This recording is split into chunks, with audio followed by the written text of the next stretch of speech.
সহজ বিজনেস দাঁড় করানোর জন্য বেস্ট উপায় হলো দেখা ফার্স্টে ওয়েস্ট মার্কেটে কী ভালো কাজ করছে অ্যান্ড দেন আমাদের আশপাশে কী কাজ করছে। আমি যেভাবে আর কি জিনিসগুলো দেখি, আমি এক্সাম্পল সহ বলবো, তাহলে তোমার বুঝতে সুবিধা হবে। সো ওয়েস্টে কী ভালো কাজ করছে এটা দেখ, ফার্স্টে আপনি একটা বেজ লাইন ডিসিশন নেন যে আমি ব্রডলি কী ধরনের বিজনেসের দিকে যাব।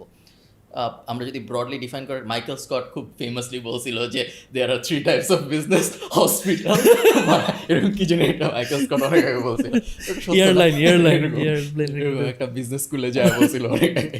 তো এটা খুব নিশ জোক, এটা আপনারা অফিস ফ্যান্সরা বুঝতে পারবে, সবাই বুঝবে না। তো আপনার ডিসাইড করতে হবে কী ধরনের বিজনেসের দিকে যাবো, ডিজিটাল ফার্স্ট বিজনেস নাকি আমি ম্যানুফ্যাকচারিং এর দিকে ঢুকতেছি, না আমি এমন কোনো বিজনেস যাবো যেখানে লজিস্টিক থাকবে অনেক, এরকম। তো আমার সাজেশন এগেইন, আমি যেহেতু ওই স্কুল অফ থটের যে জীবনে যত কষ্ট কম হয় তত ভালো, আমি কখনোই আপনাকে এরকম সাজেশন দিব না যে আপনি এমন একটা বিজনেসে যাবেন টাঙ্গাইল থেকে গরু নিয়ে ঘুরে ফিরে ঢাকায় ঢুকবেন, এই হবে। যেসব যত বেশি মানুষের সাথে আপনার কমিউনিকেট করতে হবে, ডিল করতে হবে, তত আপনার বিজনেস কমপ্লিকেটেড হবে। আমাদের আমি ধরো futurepedia.com বলো বা যতগুলা ডিরেক্টরি টাইপ জিনিসপত্র আছে যেখানে বিজনেসের ইনফরমেশন পাওয়া যায়, বা ইভেন রেডিট টাইপ সাবরেডিট, ধরো আপনাদের VPN ইউজ করতে হবে হয়তো, আমি শুনছি বাংলাদেশে চলে না, ধরো স্টার্ট আপ বা এন্টারপ্রেনারশিপ, অনেকগুলো সাবরেডিট আছে। আমি ওগুলাই যে আইডিয়া গ্যাদার করার চেষ্টা করবো যে কি কি আছে যেগুলা বেশিরভাগ বিজনেসই রেপ্লিকেট করা সম্ভব, বাট সব কিছু রেপ্লিকেট করলে চলবে এরকম না। সো কোন কোনগুলো রেপ্লিকেট করলে আমি বাংলাদেশে চালাইতে পারবো। সো ফার্স্ট আমি ওয়েস্টে দেখাবো, কারণ জেনারেলি সবচেয়ে ভালো এবং সবচেয়ে ইউনিক আইডিয়াগুলো ওয়েস্ট থেকে ফার্স্টে ইন্ডিয়া টাইপ জায়গায় আসে, তারপর ইন্ডিয়া থেকে আমরা পিক করি। সো এই কারণে আমি ডাইরেক্ট সোর্সে যাবো। সো যে কারণে আপনাদের আমি বলবো এখানে পডকাস্ট না আসলে আপনারা ডাইরেক্ট পডকাস্টগুলো চলে যেতে পারেন। তো এই ফার্স্ট আমি ওয়েস্টে দেখাবো, আমি ডিরেক্টরিগুলো প্রতিদিন ফলো করবো, 7 দিন থেকে 10 দিনের মতো ফলো করলেই আমার মাথার মধ্যে আমার যে অ্যাঙ্গেলের বিজনেস পছন্দ, ওই অ্যাঙ্গেলের অ্যাটলিস্ট 20-30টা আইডিয়া চলে আসবে। ফ্যান্টাস্টিক। ভ্যালিডেট করার জন্য আমি ইন্ডিয়া আসবো।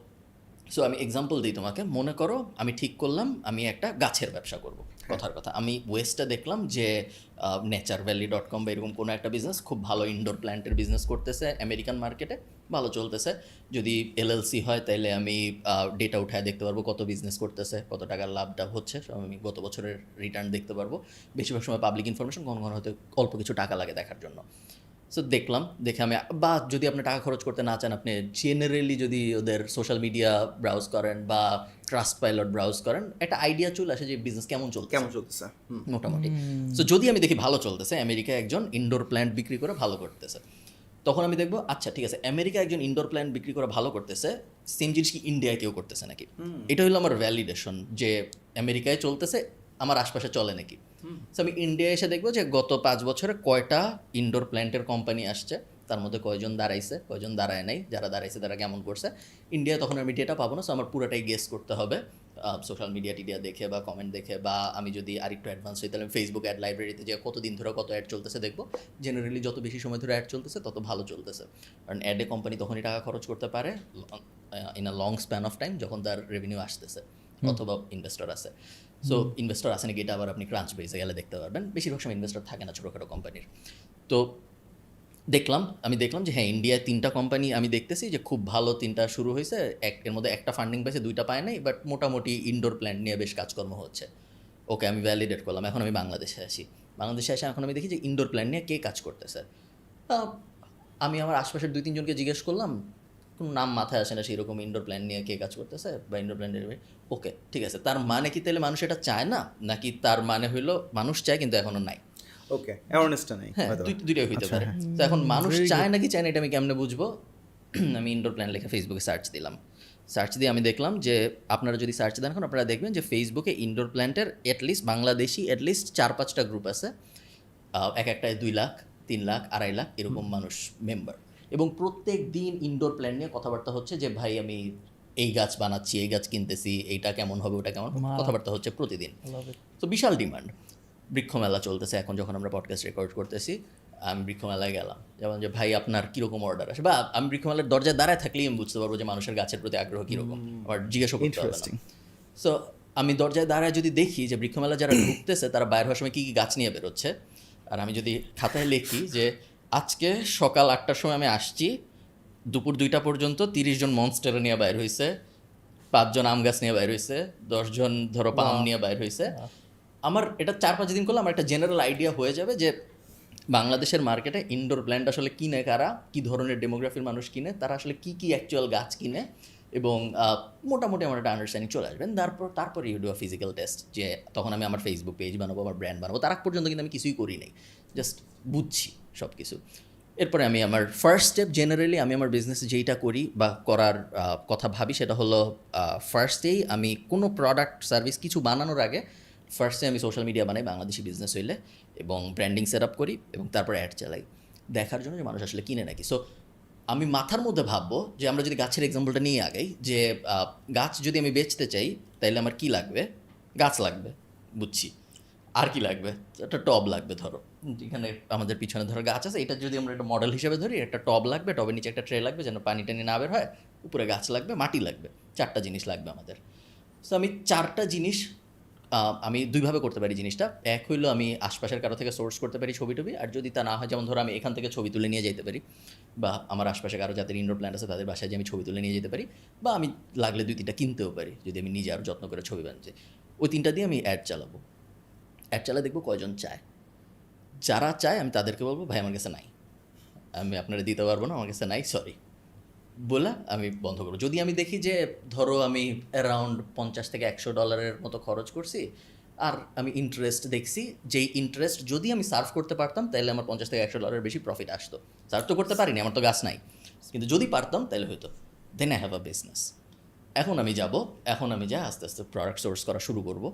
আমি মাটি কিনবো, আমি গাছ কিনবো, আমি টব কিনবো, তারপরে যে আমি আবার পুরো জিনিসটা আরেকটু অর্গানাইজ ওয়েতে আগাবো, এবং তখন যে আমি আবার আরেকটু ফুল ফ্লেজের অ্যাড চালাবো, তখন আস্তে আস্তে আমার রিপল এফেক্ট শুরু হবে। প্রথমে যে আমি যখন 1 কেজি মাটি কিনবো তখন আমার খরচ বেশি হবে, তারপর যে আমি 50 কেজি কিনবো, 5 বছর পরে যে আমার ফার্মের ভিতরে মনস্টাররা হবে। সো আস্তে আস্তে তারপর আমার জিনিস বড় হবে।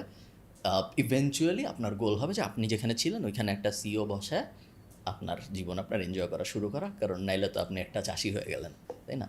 আপনি চাষি হইতে চাইলে আলাদা কথা, আমি যেরকম আমার গার্ডেনিং খুব পছন্দ, আমার চাষি হওয়ার ইচ্ছা অনেক বেশি, বাট ওটা আপনি করবেন যদি আপনার শখ থাকে, নট বিকজ ইটস নেসেসারি, নেসেসিটির জন্য না। তো এইটা হইলো আমার জেনারেল বিজনেস ফ্রেমওয়ার্ক, যেইভাবে আমি কোনো একটা বিজনেসের কথা চিন্তা করি। তোমরা কেমনে চিন্তা করো? ওয়াও, ভালো লাগছে। Really good, really good. না আমার মনে হয় কি খুব বুঝছো, ভালো তুমি লাগছে। যা যা বলছো এর অনেকটা সময় মানুষ হচ্ছে মাঝখানেরটা মিসিং। একদম ফার্স্টের কোয়েশ্চেন যেটা হচ্ছে আমার কাছে 50,000 বা 1,00,000 টাকা আছে, আর লাস্টের লাইন সেটা হচ্ছে ফেসবুকের মাধ্যমে এখন আমি বুস্ট করতেছি, দ্যাটস ইট, সেল শুরু হয়ে গেছে। এই মাঝখানে যে এত কিছু হলো, তার মানে whole time you are just researching, not only এটা তো মিসিংই থাকে, সেটা হচ্ছে ইন্টারন্যাশনালি কোন জিনিসটা হচ্ছে, কোনটা এখন হবে, সেটা তো মিসিংই থাকে, যেইটা আমার পক্ষে খুব বেশি পসিবল, অর্থাৎ বৃক্ষমেলার সামনে গিয়ে দাঁড়ানো আর হাতে হাতে এভাবে লেখা, এটাও মিসিং থাকে। এবং এখানে ওই যে পাঠাওর যে যে ফাদার ছিল, তো ওরা ওদের আমার সাথে MVP টা খুব মজার ছিল। So they share a story যে সো পাঠাও কিভাবে বুঝলো যে রাইড শেয়ারিং একটা ডিম্যান্ড আছে, বা আদৌ মানুষজন আমরা কি একটা স্ট্রেঞ্জারের পিছনে বসে যাব কি না, হাউ ডু উই নো? এবং এটা তো কেউ করেনি এখন পর্যন্ত।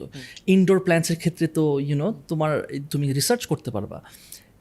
দেখো কি করছে জিনিসটা কত সিম্পলভাবে, প্রবাবলি তুমি জানতে পারো স্টোরিটা, জানো স্টোরিটা? তারপর আমি তোকে বলতে দিচ্ছি। হ্যাঁ শিওর, যে ফেসবুক গ্রুপে দে পোস্টেড ইট, রাইট? ফেসবুক গ্রুপে তার পোস্ট করছে, এবং একদম খুব মিনিমামভাবে কিন্তু জিনিসটা করছে, জাস্ট টু টেস্ট আউট যে আদৌ মানুষ এই সার্ভিসটা নিবে কি নিবে না, and then they scaled it up, right? So that's very interesting. মানে যেখানে নতুন একটা আমি তোমাকে বলি, যখন, এবং সব বিজনেসে এটা সত্য, আমি 2011-তে 12-তে যখন আমরা পেট অ্যাক্সেসরিজের বিজনেস শুরু করি, তখন আমি ঢাকা কলেজে পড়ি। তখন তো এটা অনেক আগের কথা, যেহেতু 2011-12, আপনাদের বুঝতে হবে যে তখন কিছুই নাই, বিকাশ নগদ তো নাই, ইন্টারনেটই নেই মানুষের বাসায়, কম্পিউটার আছে খুব কম মানুষের বাসায়, কিছুই নেই তখন এফ কমার্সও কিছু আসে না, ই কমার্স তো দূর, মানুষ ওয়েবসাইটে যে অর্ডার দিবে ফেসবুকে, কেউ ভাবে না তখনও।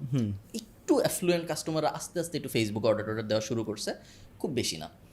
তো তখন আমরা এফ কমার্স, কুকুর বিড়ালের হাবিজাবি জিনিসপত্র বেচা শুরু করি, এবং তখন আমি দিনের পর দিন ডেলিভারি দিছি, জাস্ট কাস্টমার কি চায় বোঝার জন্য, কাস্টমারের কী লাগে। এবং মানুষের বাসায় গেছি, মানুষের বিড়াল আদর করছি, অনেক কাস্টমার আমি চিনতাম। এই গুলশানে টমটম নামে একটা বিড়াল ছিল, ওদের বাসায় আমি প্রায় বিভিন্ন জিনিস ডেলিভারি দিতে যাইতাম।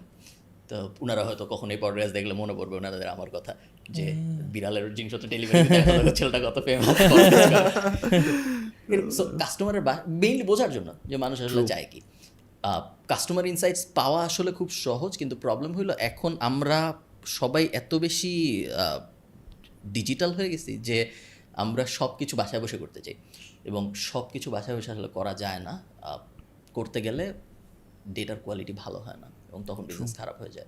আর ফার্স্ট হ্যান্ড ইনফরমেশন তো আমরা নেই না। দেখা যায় যে আমি এটা করবো কারণ অমুক বলছে, বাট আমি নিজে যে একটু খোঁজ নিব যে এটা করলে কেমন হয়, ওটা করলে কেমন, এটা করলে আদৌ চলবে নাকি। তারপরেও ফেল হইতে পারে। এমন না যে আমি এত কিছু রিসার্চ করে আমি গাছের ব্যবসা শুরু করলাম তারপর যে গাছের ব্যবসা চলবে এরকম না, বাট আমার চান্স অফ ফেলার একটু কমে যায়।